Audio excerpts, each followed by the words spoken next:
It feels oh so good to be back. I feel like I was gone for 3 weeks. I think the last video I put out was yesterday, but it was a pre-recorded. Haven't been live since the game on Thursday, but it feels like forever, Ryan, and I'm glad that Tuesday's show with you is the first one back for me. There's so much to talk about. I haven't even talked about the extension with Shanahan and Lynch. We'll get into that. We're going to talk about how the 49ers ranked some other teams in the NFL, particularly the Miami Dolphins. We got to talk a little bit about Jimmy G and how he's looked since leaving San Francisco and what that means for Kyle Shanahan and others. So we're going to talk about all that plus more next.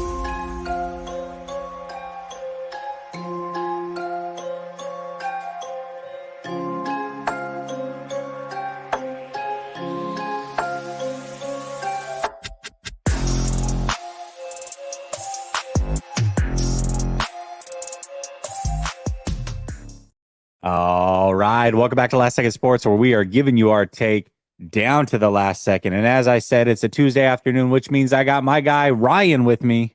Ryan, Yes, sir. how you doing, my man? Good, man. Tuesday morning out here on the West Coast. I guess it's afternoon on the East Coast. So we're in two different time zones, making it happen. It's good to see you, man. I always enjoy this show every single week. Well, it's magical because somehow I'm ahead of you in life right now. That's So I don't know how magical, yeah. that feels, but You are. You in many ways, not just time, but in many ways. Oh, we got some people tapping in. We got some people over on your channel tapping in. We got Alberto and 187. We got Moon Man here. We got this guy. Look at this guy and Daniel. All right, y'all. Listen, we got a lot to talk about. So let's get into it because we are not here for a long time, but we are here for a good time, Ryan. That's the way these Tuesday afternoon shows go. Mm-hmm. I wanted to talk about Shanahan and Purdy, but from a different perspective. And this was a topic that you brought to my attention. And I really had to sit down and think about it. But Jimmy Garoppolo, we saw him in prime time. What was it? Sunday Night Football against the Steelers, a Steelers team that the 49ers beat in week 1. And that win, every time the Steelers have played since then, looks better and better, does it not? Yeah, absolutely. But we watched Jimmy Garoppolo, who now leads the league in interceptions with 6, I believe. Yeah. Look like Jimmy Garoppolo, bad Jimmy. Mm-hmm. And the question now becomes, what does this, if anything, say about Shanahan and Purdy watching Jimmy Garoppolo go through his struggles with the Las Vegas Raiders, in your opinion? Well, let's talk about the Jimmy Shanahan thing first, if that's okay. Yeah, let's do it. So what it means is that Jimmy was a product of Kyle and not vice versa. I know there's a lot of debate about that when Jimmy was here and the whole Jimmy just wins. I think it's pretty clear. I mean, of course, a small sample size. Maybe he'll turn it around with the Raiders. But, I mean, they're already talking about benching him. I don't know if you saw that, but McDaniels is talking about they might consider benching Jimmy Garoppolo already after 3 weeks. So definitely, it makes me have more appreciation for Kyle, the fact that he was able to make Jimmy look as good as he did when he was on the 49ers, because Jimmy was never good, but he was under control under Kyle. And you know how Jimmy, he wanted to be free, right? He wanted to play free.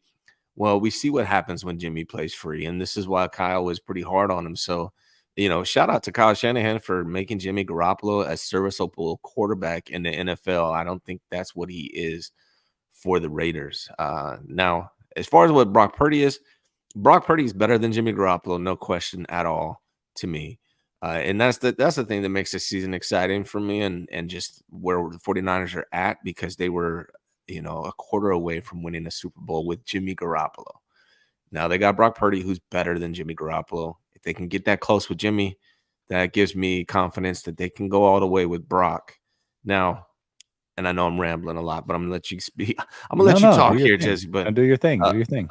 But that doesn't. Now, don't take this the wrong way, but obviously Kyle is making Brock look the best that Brock can look, I think. I don't think Brock can go anywhere, maybe outside of Miami, and look better than he looks right now with the 49ers. Now, does that mean I'm not trying to take away anything from Brock, but I think Kyle is making Brock better, just like he made Jimmy better, but Brock is a better quarterback overall, regardless. Like, I think Brock would be better on the Raiders than Jimmy is on the Raiders.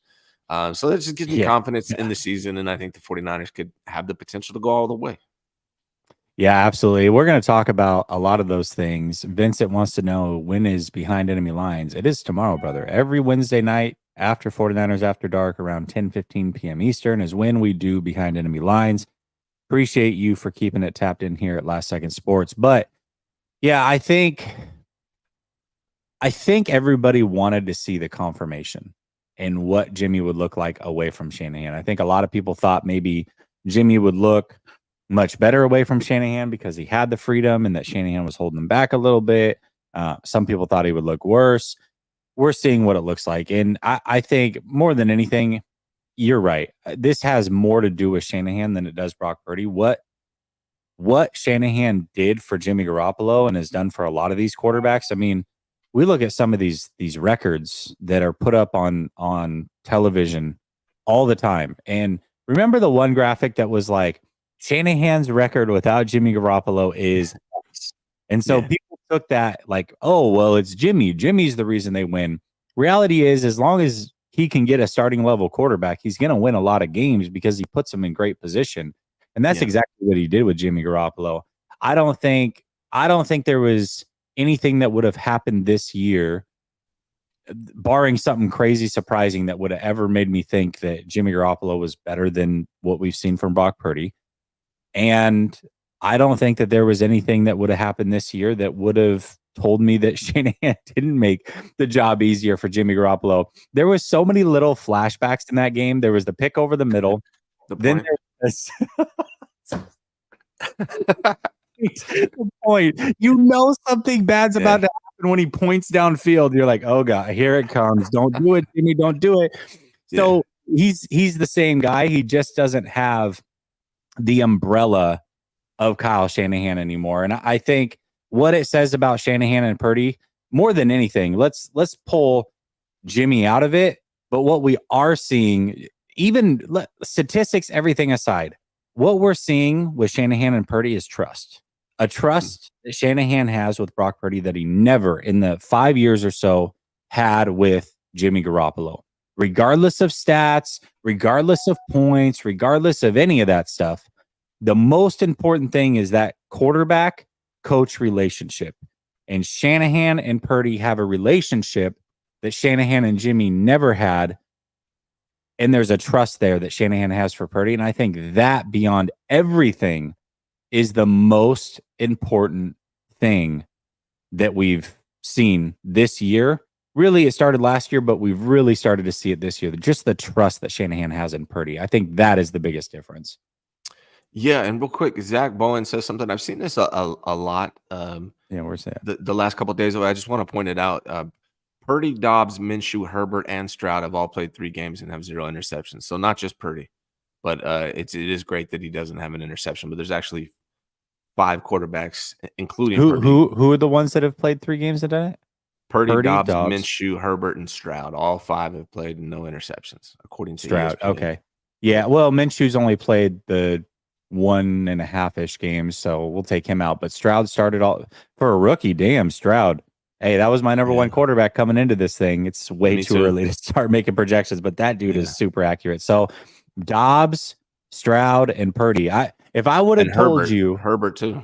Oh, Herbert as well. Okay, well, Herbert makes sense. But if I would have told you that Dobbs and Stroud would have been in that category, and not because Stroud's bad. I think Stroud's going to be really good. He was my number 1 quarterback coming into the process. You said it was the same thing for you, but he's a rookie still, regardless, on not the greatest team. You wouldn't expect that from him. And then Dobbs, I mean, I'm talking about a journeyman here who's found a way to start for the Arizona Cardinals. That in itself is a crazy story. He's doing a good job over there as well. But yeah, that's can we talk about Minshew though? Like I think didn't Richardson got hurt in the first game, right? Or was it the second game? I thought it was the first game. It was in the second game. He got hurt in the first game, but he came back, and then in the second game is when he. Yeah. That's why they have him listed. They have him listed as 3 games for Minshew. But Minshew is who I wanted as a backup quarterback for the 49ers, man. That's who I wanted. They got Darnold instead, but I like Minshew to be honest. I do too. Yeah, I do too. No, I do as well. I do as well. Richardson, I think, is going to be good as well. But anyways, okay. Jason says, could J.C. Jackson be a trade option? Healthy scratch last Sunday. He doesn't fit their defense. Maybe Sertan from Denver. They're awful and need to rebuild. Is J.C. Oh, J.C. Jackson. Okay. Excuse me. I was thinking J.C. Horn. I'm like, I think J.C. Horn's hurt. J.C. Jackson, first of all, super expensive. That was just a bad signing from the Chargers because you're right. He doesn't fit their scheme whatsoever. I don't know what the hell's going on over there. He's battling back from a big injury. I mean, if he gets cut, sure, maybe we could look into it, but I don't see a reason for the 49ers to trade for him. That's way too much money. Way too much money for JC Jackson. I'm straight on that one for sure. And then Bryant Culp says Moody's the real MVP. Moody's having a hell of a season, man. A hell of a season. So I love it. Yeah. I love watching Moody flourish. Good for him, man. That was definitely something that we needed to see, and we're seeing it week in and week out. Let's talk about the 49ers and Dolphins, and this is relevant for multiple reasons. First of all, I see people in the chat saying, should we be scared of the Dolphins? So we got to bring that up. The Dolphins just hung 70 points and easily could have broken the NFL record if they didn't take their foot off the gas. They were kneeling on fourth down in scoring position. That's how bad it got. Absolutely incredible offensive performance. We know the connection with Mike McDaniels and Kyle Shanahan. So obviously there's that natural connection, and a lot of players that have crossed over and now play for the Miami Dolphins. I'm going to preface this a little bit different way, and we can take the conversation however we want, but a lot of people right now are enamored with the Miami Dolphins offense. Mm-hmm. Yet the 49ers quietly put up 30 points in every single one of their games. Do we think if it's a shootout situation with a team like Miami that the 49ers can hang with them offensively? What are your thoughts on that? Right now? Just offense versus offense. Just now. Just go back and forth. Yep. No. I mean, I'm just trying to be honest here. You know, I'm not going to give you a lot of homer takes in general, but the Dolphins put up 70 points. They almost scored what they were 20 points shy of scoring what the Niners scored all season in one game. They are explosive. Yeah. They are fast. They basically, McDaniel went the fast route versus the, power route. I feel like Kyle Shanahan's more of a power approach, yards after catch, run through tackles, break tackles, whereas Miami is just, like Germ here says, speed. And I don't know of a defense in the NFL that can hang with that speed on Miami. So right now, from an offensive standpoint, Miami is clearly the best team in the NFL on an offensive standpoint. Now, I think the Niners defense is better. And we'll see how long Miami is able to sustain this level that they're at right now. But I think it's clear that the Dolphins have the best offense in the NFL through 3 weeks of this season. Yeah, they definitely do from a point perspective. I actually think this is going to sound like a homer take, but I'm going to back it up with some numbers here. Okay. I actually think that the 49ers haven't even come close to reaching their full potential offensively. And I think if they do, they definitely can hang with the Dolphins offensively from a very different perspective. Now, they don't have the team speed that the Dolphins have. I understand that. But I think they can put up a ton of points too. And I'm going to point to two stats as to why I believe that. Mm-hmm. Do you know that the 49ers right now rank 11th in third down offense and 20th in red zone touchdown percentage offense? Mm-hmm. So I'm going to say it again. They rank 11th in third down offense. They rank 20th in touchdown red zone percentage offense. The Dolphins, I think, are number 2 when it comes to the red zone offense and number 7, I want to say, in third downs. The 49ers had a week where they put up 30. Brock Purdy was arguably his worst game. He didn't play that great. He was off against the Rams. He wasn't horrible, but he wasn't great. They still put up 30. Last week, they're without Brandon Ayuk. It was rocky for a half. They still put up 30. They're not even clicking yet. Really, if you look at some of those numbers, to be 20th in red zone touchdown percentage and still put up 30 every single game, holy crap, man. The 49ers really have a whole nother gear here that they haven't even tapped into yet that I think I don't know. I'm not saying they're putting up 70 like Miami did, but man, I think that they can put up 50 on a few teams throughout this year if they start to really, really hit their stride, in my opinion. Yeah, I mean, they left 3 touchdowns on the board against the Rams, right? Like, Right.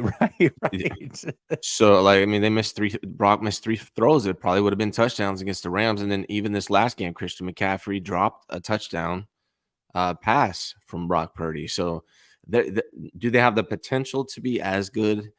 Possibly.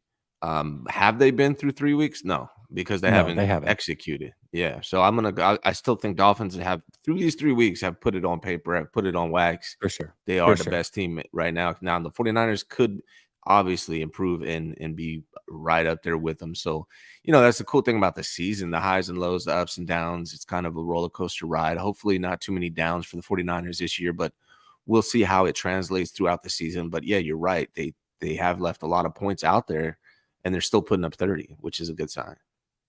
Yeah, I think, for me too, the way that I see it, what's inspiring about what the Dolphins are doing, we look at the numbers that the 49ers have left on the table. So we know that there's offense to be gained still.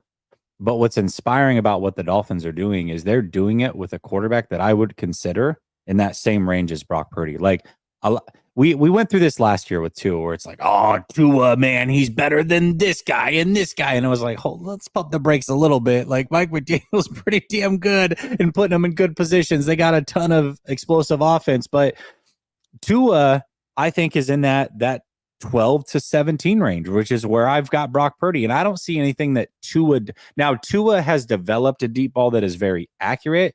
Brock Purdy is still fine tuning that, but it's not like Tua has this mega arm that allows him to push the ball down the field or make these crazy tight window throws. He's operating within an offense that has a ton of speed, but has requisite arm strength. He doesn't have plus arm strength. And that's where I have Brock Purdy. Brock Purdy and he, I think, from an arm strength perspective, are similar. Maybe Tua is slightly stronger, but not much. So I look at the things that Tua. Hold on, Jess. Hold on, Jess. I agreed with you until 2 weeks ago. Okay, go. Why do you disagree? Why do you disagree? I saw Tua step up in the pocket, flick his wrist with that left hand of his, and throw the ball. It must have been, I think it was 50 yards in the air, right on target, down the sideline. I've yet to see Brock Purdy. You're talking about against the Chargers? I'm trying to remember which one it was, man. Week 1, it was a whole shot in a cover 2, I think, down the right sideline. Was it right sideline? And he wasn't even on balance. Like, he was off balance, and he just threw it up with his left hand. He didn't even put his body into it, and it hit the guy in his stride. I've yet to see Brock do that. So I would agree with you. Here's what I'm going to say. Game. I think Tua might have a slightly better arm, but it's not like it's not like you look at Tua and say, oh my gosh, he's Justin Herbert or he's Josh Allen, or you know what I mean? He doesn't have crazy arm strength. He just never has. Now he has a great deep ball. The accuracy on the deep ball is incredible.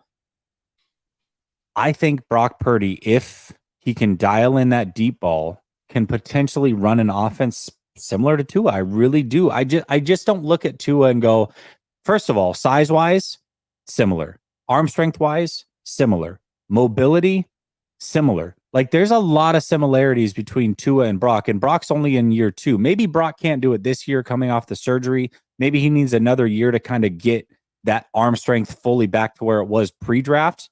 I think right now maybe he's kind of in between where it was, post-draft, where it was in college to where he got it up. Remember, he picked up about 5 miles per hour on his velocity throughout that whole process. I don't know if he's fully back to that yet, but I think he can get there. I guess what I'm saying is I don't look at what the Dolphins are doing with the person that's pulling the trigger and Tua and say, that's not something that we can't replicate eventually at some point, or we can't put up a lot of points. Like, the fact that they're doing it with a quarterback that I don't deem as an elite quarterback or an elite arm quarterback, that inspires me to believe, well, hold on a second. The 49ers could potentially, if they clean up some of their other stuff, and if Brock Purdy can get his arm strength fully back and can grow into that deep ball a little bit, I don't see why we couldn't do some of those things. I really couldn't. I really don't. That's just me personally. Respectfully, my friend, I disagree. I think Tua's arm is look, coming into this season, I would have agreed with you dead on. But Tua was doing this Dude, last year, not go 70 points, but watch go look that at their pass. offense last year. Go watch that pass again. I've seen it. Telling you, I've seen it. We have not seen anything close to that from Brock Purdy yet. And the speed with the receivers on Miami, I don't know if we can replicate that either. So no, we can't replicate that. Yeah, we can't replicate that. I agree with that. I'm not saying, hey, maybe Brock can do that, but I've just never seen it. It's never happened. I haven't seen it because it hasn't happened ever. Last year, this year, I didn't see it from Tua until this year either, though. So maybe it does happen at some point for Brock, but that throw was elite. Yeah. Watch it. Again, one more time for me. I'm just saying, I want. Listen, I've been watching more football this year than I ever have. I get all 22 for all the teams. I've been geeking out way more than I should, just to try to keep up on the NFL. Plus, now I've got the NFL Sunday ticket for like the first time in forever. So I'm watching like 4 games at a time. Like I'm watching every throw from a lot of these quarterbacks, the Lamars, the Burrows, the Allens, I geek Herbert. I geek out on the quarterback position more than anything. Like that's the position that I really try my best to understand. It's why I like projecting guys when they're coming out of college and doing all these other things. That throw was very good, but we say that because it's Tua and we don't expect that from him. You watch guys like Allen and Herbert and some of these other guys, Mahomes, obviously, I get it. They're different level. But even Lamar Jackson, there's 2 throws that Lamar Jackson made that I'm like, Tua could never in his life make those throws. There's just a different level of arm strength that comes from some of these guys. And I don't even look at Lamar as having the strongest arm either. I mean, he's definitely a step below, but he's above Tua now. I just think that there is throws that guys like Allen and Herbert and some of these guys make look so routine that you're like, oh, okay. But when a Tua does it or a Purdy does it, you're like, oh my effing gosh, are you kidding me? I'm like, I just watched Allen do it 3 times last week. What are we talking about? You know what I mean? Yeah. Well, those guys you mentioned are up here from an arm talent standpoint. They are. But Tua's here, and I would say Brock would be here. I just based on what I saw again, I need to see Brock. I need to see Brock make that throw. I need to see Brock make that throw. If we haven't seen him make that throw, how can we assume that he can make that throw? When we saw Tua make that throw, like you guys gotta watch. Like there's you. Okay. People think I think our foundation is different. I think our foundation of the argument is different. But people are thinking I'm discrediting Brock. I'm not. I'm just being honest. I've never seen Brock Purdy make the throw that Tua threw. I haven't. If you guys have, show it to me. Like pull it up and let me see. No. I think the foundation of the argument might be a little bit different. Maybe we can agree on this. Maybe we can find some common ground here. I'm not saying that right now, post-surgery, Brock Purdy can necessarily make that throw now. What I am saying is Tua is now in year 4, I believe. And we've seen Tua's arm strength. Like it's improved slightly every year. And now he's also got the speed and the play caller to get the best out of who he is, to draw up guys open and all these other things. What I'm saying is looking at Tua's size, looking at what I thought of him coming out of college compared to like a Herbert type of situation, and what he's been able to grow into, I think Purdy in year 2 coming off of surgery may not be able to do that now. But when I'm forecasting what Purdy could eventually be, I don't look at anything that Tua has done over the course of his career and say Brock Purdy can't do those things or eventually grow into those things, because I just watched Tua do it. Tua might be smaller than Brock Purdy. I mean, realistically, I don't know if you saw that picture when they embraced last year. I was like, oh my, Tua's small, and he's never had plus arm strength. Now it's developed and grown a little bit each year. And I think Brock also can build on that. And in year 4, we could easily look at Brock and be like, oh my God, he's added a deep ball to his game. How do you stop a Kyle Shanahan offense that now has a deep ball? I guess that's kind of where my mind's going. Can you agree with that, or no, you just don't see it at all? I think it's possible. Absolutely. Yeah, Okay. it's possible he develops that. I'm just saying that I've seen it now from Tua. I haven't seen it yet from Brock. That's All I'm fair. That's totally fair. That's totally fair. I just wanted to kind of I wanted to reset the foundation of the argument because I think we were I like arguing arguing with you, potentially two Jesse. different I things. like arguing with you. It's fun. That's fair. Tristan 2700 says, I'd give a first round for Satan at the deadline. Stupid? Not stupid at all. At all. I would too, actually. GTC Reels says, I think McDaniels is trolling Kyle by killing these teams. Yeah, maybe. The problem with McDaniels, he has the same thing as Kyle Shanahan. He has that I'm going to play you until the wheels fall off mentality. I don't know why Tua was in the game as long as he was this last week. That game was over way early. And Tua has a history of concussions, a history of other injuries. He's not a big quarterback. Why? Why is a statement in week 3? If I'm asking Mike, why is a statement in week 3 more important than having Tua in week 18 and headed into the playoffs? It shouldn't be. The answer is it shouldn't be. So that's the only thing that I would say that there's a lot of similarities there. Gammon says, can I get a loud and passionate light the beam? No, I'm a Blazer fan. Absolutely not. Absolutely and you're a Warrior not. fan. No, absolutely not. Not going to happen. GTC Real says, Johnny C says Darnold is better than Minshew. He puts $1,000 on it. Like how good Darnold is. Ryan, tell Gammon it's Dub Nation all day and night. No, he already knows. He already knows. And then Jesse with the Blazers talk is I'm a Blazer fan, so it's not, listen, we're not going that route. It's smart not to. It's probably smart not to go that route. Darnold's better than Minshew. So if you put $1,000 on it, what how do you even prove that to be true? Like, dude, look at it's literally like you can't prove that. So there's no point. Look at Minshew's touchdown to interception ratio throughout his brief career. Yeah. And I know I don't give wins and losses to quarterbacks, but he has a better winning percentage. I disagree. And he's got a mullet, and that shit is fire. So I don't know what you guys are talking about. That's true. You know what? I guess there is a way to measure it. One has a mullet and the other one doesn't. I would say, Johnny C, you owe Ryan $1,000. I mean, it's fair. I don't make the rules. I just follow them. I agree. Venmo me. One has a mullet and one does not. So yeah. Who are you asking? I'm assuming you're asking me. This is a Logitech Blue Sona. Logitech Blue Sona. And if he's asking Ryan, do you have any idea what kind of mic you have? I have a Samson CO1 something. I don't know what it is. Samsons are good mics too. Very good mics. Sir. Yeah.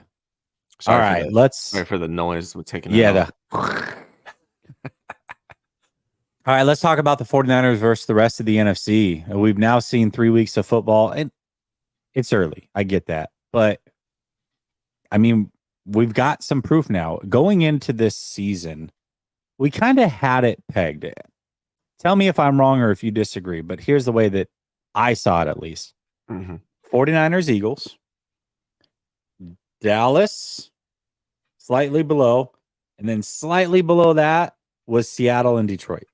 That's the way that I saw it. Like those were the teams to me. Those were like the 5 teams that I expect to make the playoffs. We'll see who the other 2 is. Obviously, you have to have a team come out of the NFC South. You're going to see some other random team. We'll see who that is. But that's the way that I saw it. And it was like 3 levels, 49ers, Eagles, Dallas was slightly below, and then Seattle and Detroit slightly below that. And then we'll see what other 2 teams sneak into the playoffs. Yeah. Now that we've seen 3 weeks, I think that is kind of proven out through a small sample size.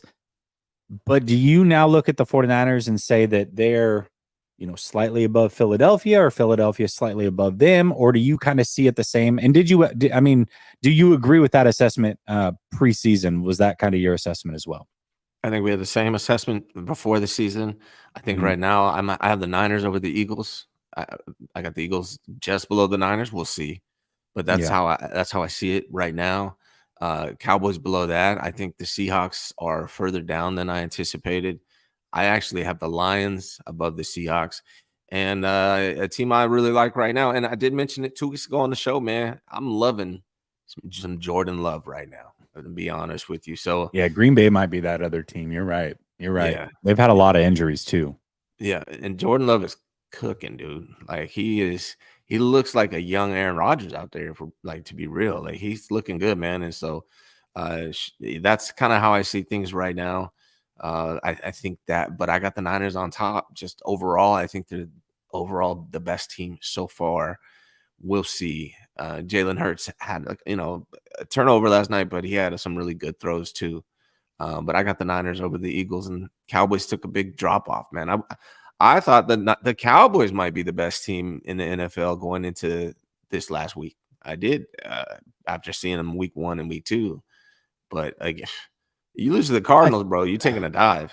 Sorry, Melvin. I know you're in the chat, but I'll say this about the Cowboys. This is why. First of all, it's hard to just trust them in the playoffs, anyways. But the Cowboys were without 3 offensive linemen. And then this same week in practice, they lost their best corner, which is he was playing the best. I know it was only 2 weeks, but he was playing the best corner. He was the best corner in the league through 2 weeks statistically. He was allowing a passer rating of 1, I believe, through 2 weeks. So he tears his ACL at practice late in the week. They're without 3 of their 5 offensive linemen. And I think Arizona just out physicaled them. I was actually kind of shocked a little bit at how physically, just how big Arizona kind of looked. I don't know if it was the uniforms or what, but they were actually shockingly physically big. I did not expect that from Arizona. So I think that game is interesting this week. I think the 49ers should outclass Arizona, but it's more interesting than what it was because of this last weekend. And then Philadelphia. Philadelphia is quietly 3-0. I know that it's not as dominant as the way the 49ers have been 3-0, but they shouldn't be as dominant. I mean, they replaced both of their coordinators this offseason. They replaced a ton of players defensively this offseason with young players. And I think that them starting out slow was very predictable. Now, what's crazy about them is they're starting out slow, but they're still winning in this process, which tells me that they're going to be there for the long haul. I still think it's 49ers and Philly. I think Philly's going to get better as the season goes. I think the 49ers can also ascend. I think those two teams are just on a collision course. That being said, this is what is scary about Philadelphia that people really need to understand. And I know that you're going to understand this, Ryan, because you posted some pictures of it. I was talking with Coach today. I go for these daily like 4 mile walks, like hour-and-a-half walks. And I always talk to the coach every morning. And we should just turn it into a show, a walk and talk. But either way, that'd be nice. we came up with a term. And Philadelphia, for them, for the whole league, it's 1st and 10. You know, you get the ball, it's 1st and 10. For Philadelphia, it's 1st and 8. Really, it's 1st and 8. They just need 8 yards because if they get 8, they've got that scrum that they can pull out on 3rd and 4th down that is unstoppable, man. You cannot stop it. They're too powerful. They're the only team in the league, in my opinion, that can successfully run that and win almost every single time because they have the offensive linemen to do it, which is hard. And their quarterback with a low center of gravity is a power lifter. The guy squats like 600 pounds. All right. That is a unique situation to only Philadelphia, only Philly. Other teams can do it, but they wouldn't do it to the same success that Philly does. I have never, ever seen a team with the bulk of Vita Vea sitting up the middle, getting pushed around and bullied in those situations the way that the Philadelphia Eagles did last night. They are absolutely incredible when it comes to that play. And it puts them at an advantage that nobody else in the league has. Every other team has to figure out how to get 10 yards. The Eagles go for it on 4th down very frequently because if it's 4th and short, if you get them in a 3rd and 2 situation, they're almost guaranteed to get a 1st down in the next 2 plays. Like you're not going to stop it for 2 straight plays. It's just an advantage. It just is. So it's something that is unique to them that Coach and I are coining the phrase. It's 1st and 8 for Philadelphia. It's just a unique situation to them. And I think that's what makes them very, very, very hard to stop on top of all the weapons and whatever that they have. That's what makes Philly very, very interesting to me. Well, yeah, and I'm gonna say credit to them for building their roster that way in order to do that, and then being smart Right. enough to take advantage of it. Let me Yeah. ask you, because there's a lot of people, bitching and moaning about it. Yeah, I think, hey, they built that roster that way. They're not breaking the rules, and it works. Do it. And if you're another team, try to mimic it if you can. If not, play to your strengths. One thing I don't know, maybe this is a little random, a little casual, but I watch teams continually, run the same quarterback sneak over and over again. What if you ran in a spread offense and then you had threat of receivers out there and you didn't put all your lineup there? Then you could either, if they don't go out, if they don't protect the receivers, then you pass. If they do protect the receivers, now it's just one-on-one on a goal line sneak. So I feel my point is that there's different ways that you could attack this same situation and play to your strengths.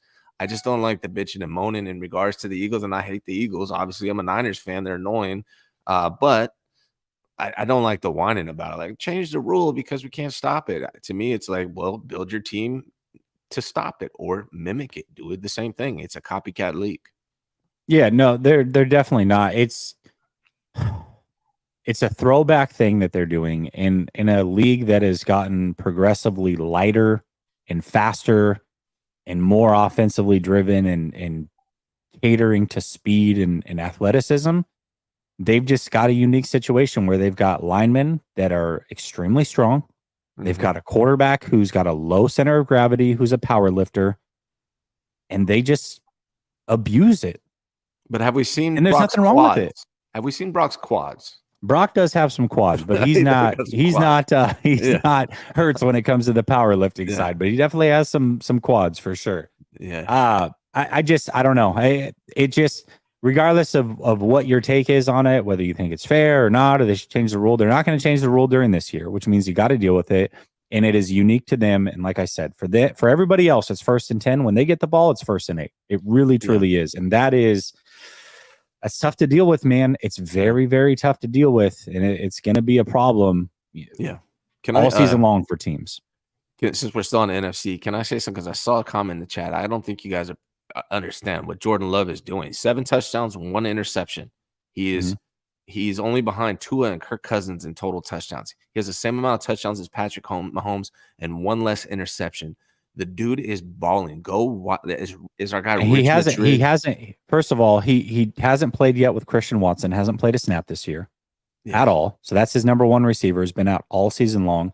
And Aaron Jones didn't play this last week, nor did Bakhtiari. He was missing a very good left tackle, his starting running back, and hasn't played yet with his number 1 receiver, and he's doing these things. I mean, we got to give him credit. I'm sorry. You have to give him credit for that. Yes. Have to. Yes. Got to. Like, I just like it because I called it. That's what really makes me like it. Yeah, which I mean, the thing with Jordan Love is I had to see it. I wasn't going to say what he was or what he wasn't. All I knew is that his sample size was less, believe it or not, in the NFL than Lance's. And we know what we've said about that, right? Like, we're talking about such a small sample size, you can't really make a decision. Jordan Love's sample size of actual NFL throws was less than Trey Lance's. So it was like, and he didn't do anything in that sample size that you're like, oh my gosh.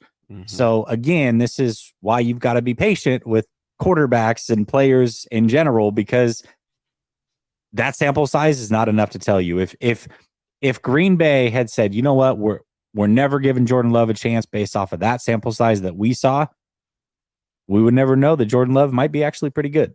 Jordan Love right now is playing pretty damn good football. Yeah, so agreed.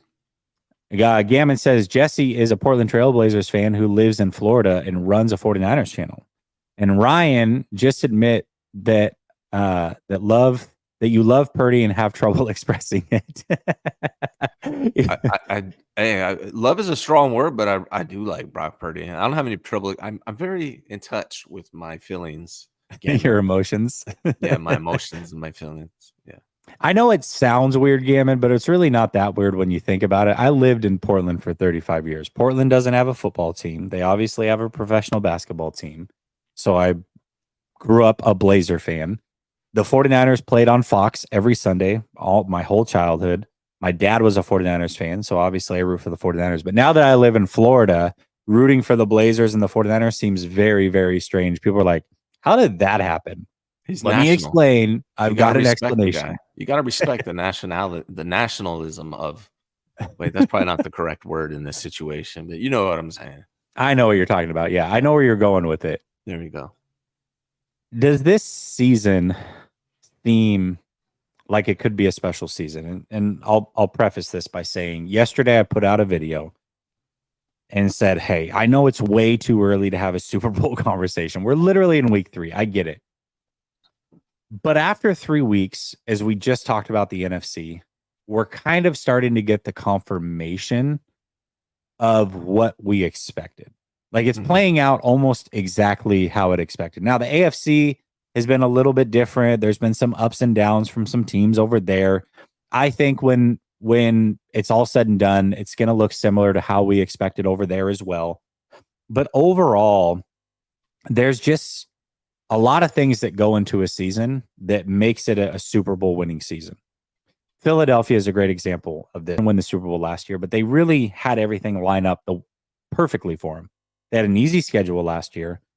The way the playoffs fell, they didn't really have to beat anybody. I mean, we were supposed to be their challenge, but unfortunately, Brock Purdy got injured, so that fell their way. Then they went into a Super Bowl against a hobbled Mahomes. Now, Mahomes is just great and willed them to victory, and it is what it is. But everything set up very, very good for Philadelphia to have a Super Bowl winning season. When you look at the 49ers so far, it's only 3 weeks in. So far, so good on health. So that's one thing you have to have. Got the health. I think the schedule, travel-wise, kind of sucks, but as far as the teams they actually play, not the worst schedule. It could be harder. That's number 2. And number 3, some of these other contenders that could potentially be in the way of the 49ers already have major, major injuries that are going to hamper them for the whole season. Losing an elite corner like Trayvon Diggs for Dallas is crucial. Losing Avonte Maddox for the Philadelphia Eagles, who's their nickel corner, is crucial. So we're already starting to see some of these things fall into place that can make it a very, very special season for the San Francisco 49ers. Now, I'm not going to say, hey, they're going to win a Super Bowl. But right now, if you look at it, they've jumped to number 1 by far on sports betting sites to come out of the NFC. And that has not been the case all offseason. They've been there, and there's been a couple other teams around them. But now, right now, in this moment, they're by far the favorite in the NFC. And I think that that's a fair assessment after just 3 weeks. Does it seem to you like it's shaping up to be a Super Bowl run type of season? Very, very early on, but does it have that feeling to you right now?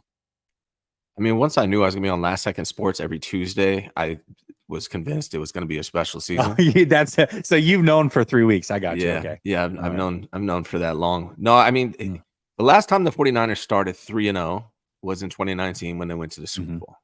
Yeah. And so, yeah, I mean, it feels like it at this point. It's a long season. Hopefully it continues. As a fan, I try to do a little bit of hedging emotionally. I try not to get too excited about things like that. I try to take it week by week. I try, but I can't help but think about the possibilities for this team this year. If everything continues at this pace on this track, and knock on wood, we need about 5 players to stay healthy that are crucial to the success of this team. If all that happens, I could absolutely see it going that direction. I mean, one thing to me that I've noticed over this last week, at least from based on watching these three games, the AFC teams seem more beatable than they did coming into the season. And so honestly, I really thought the 49ers had a good chance of going to the Super Bowl before the season started. But I really wasn't confident that they would beat and win in the Super Bowl. I have more confidence about that than I have in a long time. I think that, the Chiefs have shown that they're beatable. I think the Bills have shown that they're beatable. The Bengals, the Burrow is not, he's a shell of himself right now. They look beatable. Honestly, the most scariest team in the AFC right now is Miami. So we'll see how that plays out. But I got to see Miami do it for a longer period of time Yeah. before I'm convinced of it. So for all those reasons, yeah, it feels like this could be the year.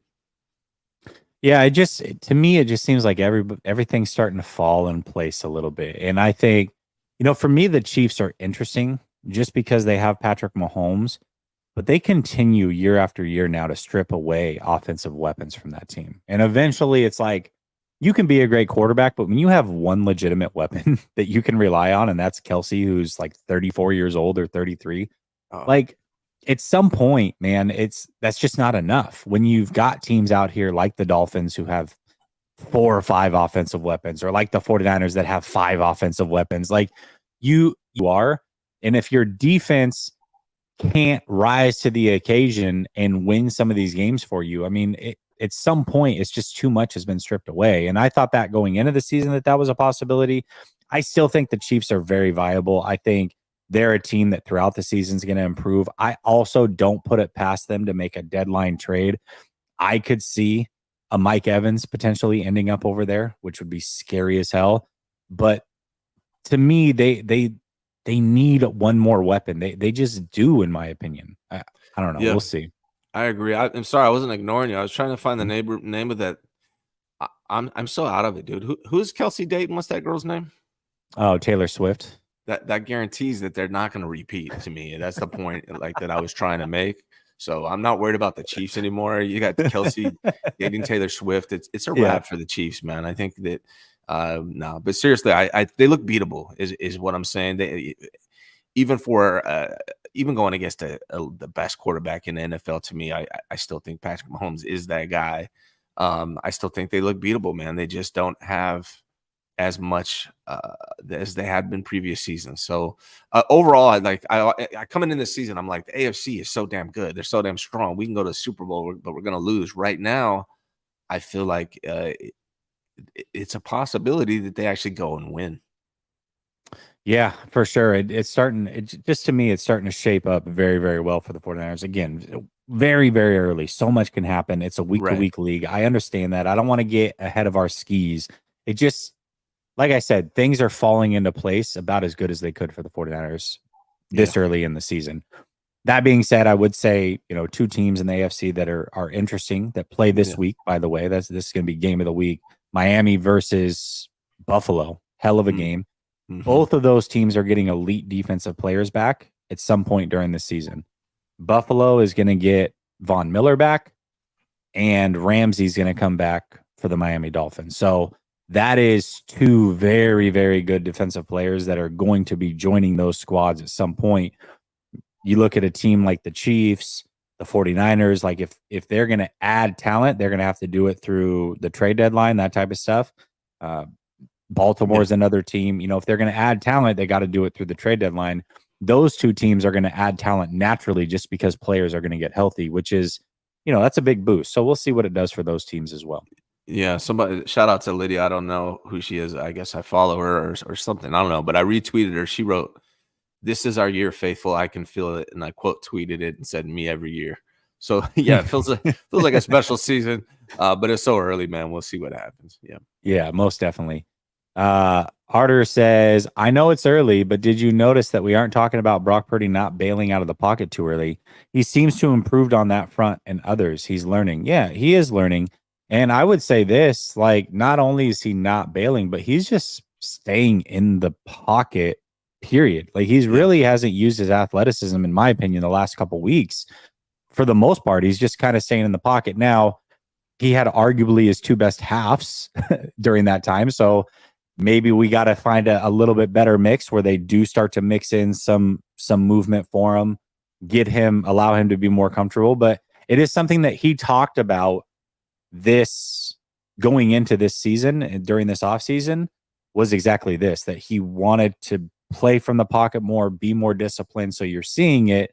But I still want to see him use his mobility, especially for a young quarterback. All young quarterbacks, they're growing into who they are and figuring out who they are as players, what they can get away with, what they can't get away with. Brock Purdy is no different. Yeah, it's. Oh, I'm sorry. I didn't go ahead. Oh, I was just going to say, during that period, you want to play to your strengths, and his strength is that pocket mobility. So I would like to see him get loose a little bit more than what we've seen the last 2 weeks. But go ahead. And no Grey Goose if he doesn't get loose. But No, what I that's will true. say, Fair. one of the things coming into this season was that one of the things coming into the season for me was Brock Purdy staying in. I want to see him stay in the pocket a little bit more. Yeah. Like again, like what you say, I think one of his talents is when he gets out there and creates. Yeah. But I wanted to see him stay in the pocket, step up in the pocket. Really step up in the pocket was more of what I wanted to see from That's the him. more what I wanted to see. Yeah. Yeah, and I think we have, so that's good to see, man. That was one of the things I was looking for this season. So I think Arter is right. Yeah, most definitely.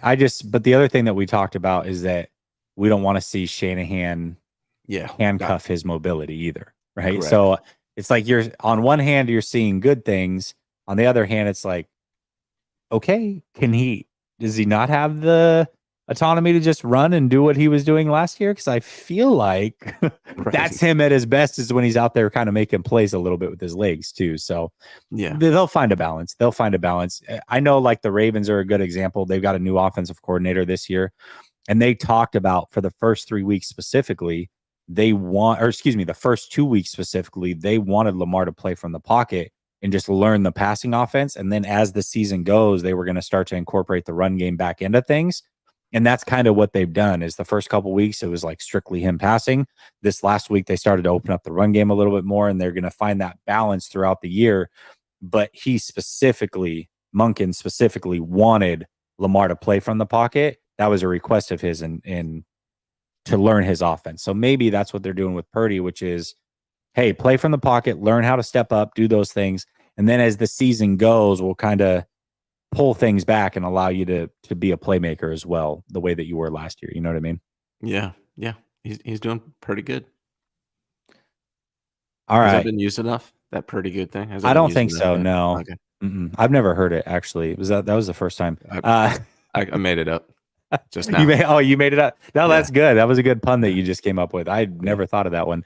Yeah. Shanahan and Lynch got extensions over the weekend, and I haven't talked about it yet, and I haven't heard really anybody's opinions on it. I've kind of stayed away from the content creation side. I watched a lot of college football. I coached my son's football game this weekend, watched a lot of NFL football, just to kind of scout other teams and see where everybody's at, see some of their strengths, some of their weaknesses, and then bring it to the forefront in a video that I made yesterday. But overall, what were your thoughts on the Shanahan Lynch extension? And then I'll give my 2 cents on it as well. Yeah. Well, one, I want to know, you're coaching your son's football team. Is that what you just said? Yeah, his flag football team. Yep.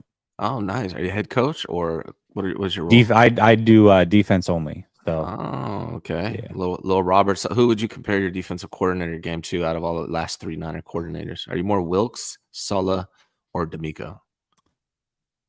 I'm more Fangio. Oh, if I'm being honest, I'm kind of innovating things. I'm not going to lie. I mean, here's the thing, is everybody in the league runs like the same. There's two defenses essentially. So it's 6-on-6 flag football.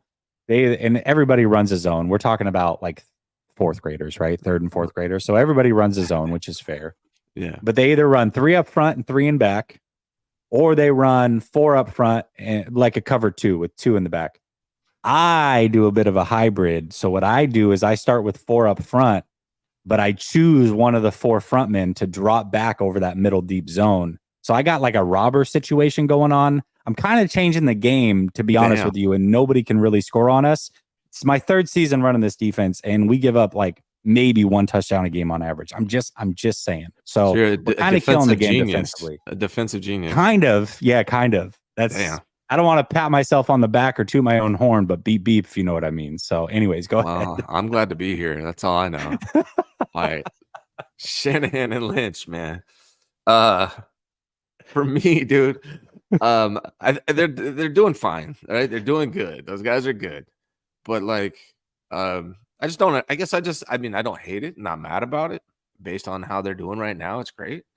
If I am a owner, from an owner standpoint, I guess I just don't understand the necessity of doing it right now.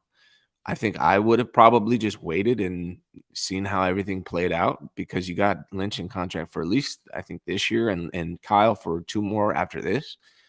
So I don't necessarily understand the reasoning by it, but I'm not mad about it. Good for them. I'm glad they got paid. I'm glad, they're happy. But yeah, I guess I just don't understand why.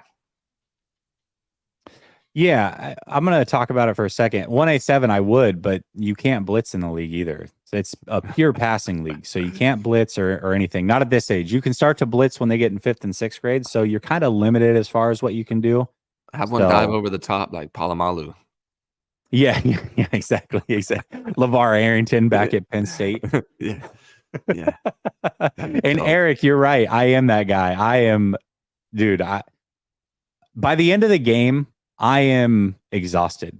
My emotions go through the game way too much. It's absolutely crazy. That being said, we're talking about Shanahan and Lynch and their extensions. I tend to agree with you. The timing is a little bit weird. I don't overall, I don't have a problem with it. As long as they continue to win. That's really it. But right. What you've done here is you've given yourself like 0 outs. If you do, let's say in a year it falls apart for whatever reason. I'm not saying it will, but it could. Like, it's not impossible. If it all falls apart and it's not going the way that you want, the relationship's just not working out, and you've got, your button heads or what have you, you have no out. So doing it in week 3 was a little peculiar. I think also doing it after the way they did in the Super Bowl, when you have time left on the contract, it seems a little strange. I'm not knocking it completely because Shanahan and Lynch have done mostly great things here. I know we all want a Super Bowl, but they've been knocking on the door for a while. You can't take that from them. It seems like this year, we just talked about it, is shaping up to be another one of those years where at the very least they're going to be knocking at the door. So they've built something fantastic here. I really, in particular, love what Lynch, Parag, whoever was involved in this whole decision making, the way that they're kind of saving this money to roll over into next year. I think that is brilliant in what they're doing and freeing up that much money while remaining competitive in the Super Bowl contention. There's a lot of things to like. Is it perfect? Absolutely not. Are we going to talk about it? Those things that aren't perfect and sound nitpicky at times? For sure. Overall, though, these guys have done a fantastic job. But the timing, I guess, it's just why. You couldn't wait till the offseason. You couldn't just make sure that everything is perfect and trending the way that you want. Seems a little strange to me, but at the end of the day, I'm not mad that either one are here. I do like Adam Peters a lot, and that kind of sucks because they're likely going to lose Adam Peters this offseason. I mean, Adam Peters, have fun with the Chicago Bears and possibly getting Caleb Williams and Marvin Harrison Jr. to start your tenure. Shout out to you. I'm sure you're going to do great as a GM. So I think that's the only downside with the Lynch side of things. But overall, I mean, you really can't knock the hustle. They've done a very, very good job to this point. They really have. So 2 things on that. Is it still possible, though, they promote John Lynch to like president and they promote Peters to GM? Is that still a possibility? Because I know he doesn't really want to go. I guess it is possible. Yeah, I guess it is possible. I hope that that's the case. I think Peters is. I really think Peters is special for this front office. He's got the scout background. I think the scouts that are in place are here in large part because of him as well. And I think a lot of those late round draft picks are a testament to what he brings to the table and his scout team brings to the table. And if he leaves and a lot of these scouts go with him, that's a little concerning. It really is, because the 49ers in the first 3 rounds have been iffy. And I'm not saying that all the great picks are Peters and his team and all the bad picks are Lynch and Shanahan. That's not what I'm saying. But it does seem to me like these late round picks have been major, major hits. And I would say that for all teams tends to come from the scouts and assistant GMs and those types of things. So they've been hitting late. That is a big reason why the 49ers have remained competitive, because they're getting a lot of good players who are inexpensive for a long period of time. That allows them to extend some of these studs. And then those guys eventually become studs that they pay a lot of money, and they keep repeating this process. So I would hate to see what would happen if he leaves and takes some people with him. I would prefer that he's the GM and Lynch gets that promotion potentially. And I think it's a possibility, but I don't know that it's likely. We'll see. I think Peters is an asset, and they would be smart to do that instead of letting him leave the organization, because even if John Lynch is your GM for the next whatever, at some point, Peters is going to be a really good GM. And I think I would try to keep him in the building if possible. And then just to go back to the main topic of this discussion, I think why Jed York did this, even though it doesn't make sense to me, and I probably wouldn't have done it at this point. Not that I don't want Kyle Shanahan or John Lynch to be around for a while. I just don't think it made sense. But I think what Jed York wants is to be a perennial competitor and make the postseason and be competitive. Obviously, I think he wants to win a Super Bowl, but I think from a business standpoint, as long as you're competing every single year and you're making a run in the playoffs, you're doing fine from a financial standpoint. And I think that's probably what set it over the top for Jed York. Yeah, that's where he wants to be. All right, I gotta run here. So let me get through these real quick. Gammon says Lynch and Shanahan extensions would have happened over the offseason, but the Bosa contract took longer than expected, pushed their dates to the right. Yeah, I mean, that's a good point. You know, they were able to get those deals done way earlier than they should have. Why did it take so damn long to get Bosa done? A little interesting. Talking Head says, in regard to the extension, I think there have been some premature decisions extending Jimmy G after 5 games, trading Lance after 4 games, this extension, and probably going to pay Purdy too soon. The thing is, they can't pay Purdy too soon. That's the great thing. I think if they had the option to, they probably would have paid Purdy a ton of money. But they can't pay Purdy until after 3 full years of playing. That means they can't pay Purdy this offseason. They have to wait. League rules, they have to wait until the end of next year. So we're going to see 3 full years of Purdy. So that last part, it's just impossible. You can't pay him too soon because the league rules don't allow you to. So you don't have to worry about the last part. The other parts I do tend to agree with. That being said, I got to run. Ryan, thank you so much. Everybody in the chat, I'll be back tonight with Sunil, 9:20 p.m. Eastern. We'll see you then. Peace.